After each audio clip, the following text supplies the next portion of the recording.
All right, welcome everyone to the Friday Night Sports Show, episode 2. I'm Cody Feldman, here with Jonathan Gold. And we have a very special guest today. We have Izais Clemmons from the boys basketball team. Yeah. So, Izais, first of all, how are you feeling coming off a big win against Syosset? I'm very proud, me and the team especially.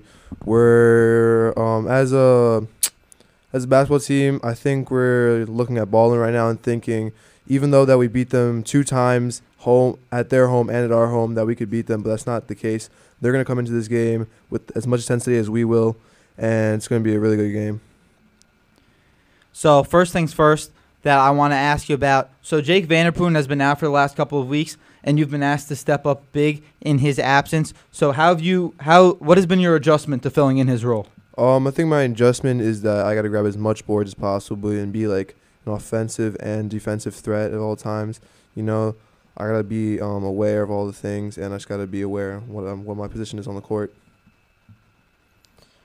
It's one of the biggest games all year. Team mindset has to be at on all times focused on Baldwin. How has this role been played in practice? I think in practice I'm 100%. My mind is very sharp, and I'm just trying to do things better each and every day. So you mentioned the rebounding before, but I really want to know, when you come into the game, because you're coming off the bench mostly, when you're coming into the game, immediately what's your biggest impact that you're looking to make? I think it's shot block and defensively, because most teams that we played, we haven't had that many defensive boards recently, and I think if I come into the game and focus more on that, it would be a really big help towards our win. Isaiah, the Schreiber Troops are a brand new Instagram account started by the students for the student section.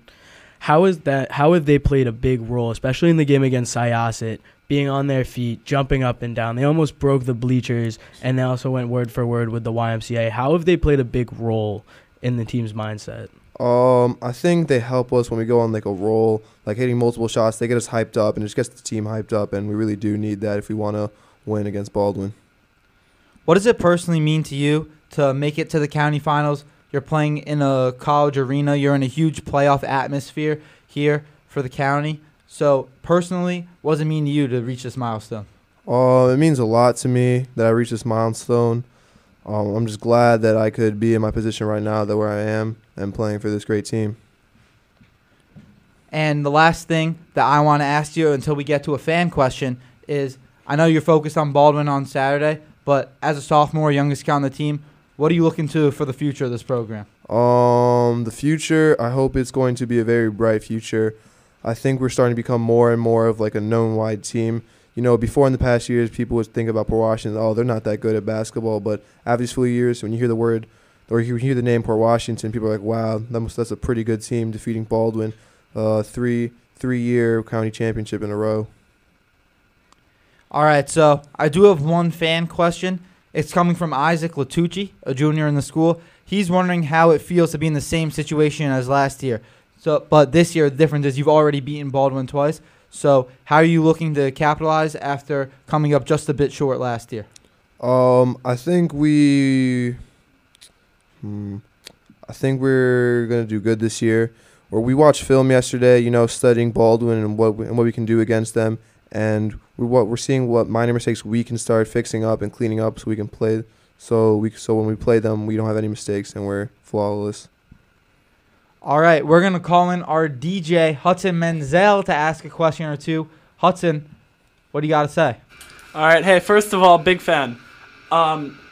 You've been talking about sports and basketball this whole time, and I really don't care about that. What's your favorite Jackie Chan movie? I think the one who's in Rush Hour, all of them. You know, Rush Hour is my favorite movie growing up. That's good. Have you heard of the band Green Day by chance? Yeah, I have. Do you have a favorite Green Day song? I don't listen to any of that type of music, so I have no opinion on that. That's very fair. Thank you for your time. That was DJ Hudson Menzel. And just a little information. The game is against Baldwin on Saturday, March 2nd. Tip-off is around 5:45, and the tickets are live on Port Vikings. You're able to click the link to go onto the app GoFan, where where your ticket is your device. Tickets are only $11, and they might be charging a little service fee or some taxes. All right, Izais, thank you so much for coming on. You got any last message for Port before you go out there on Saturday night? All I'm going to say is let's bring that chip home. All right. Thank you so much. Thank you.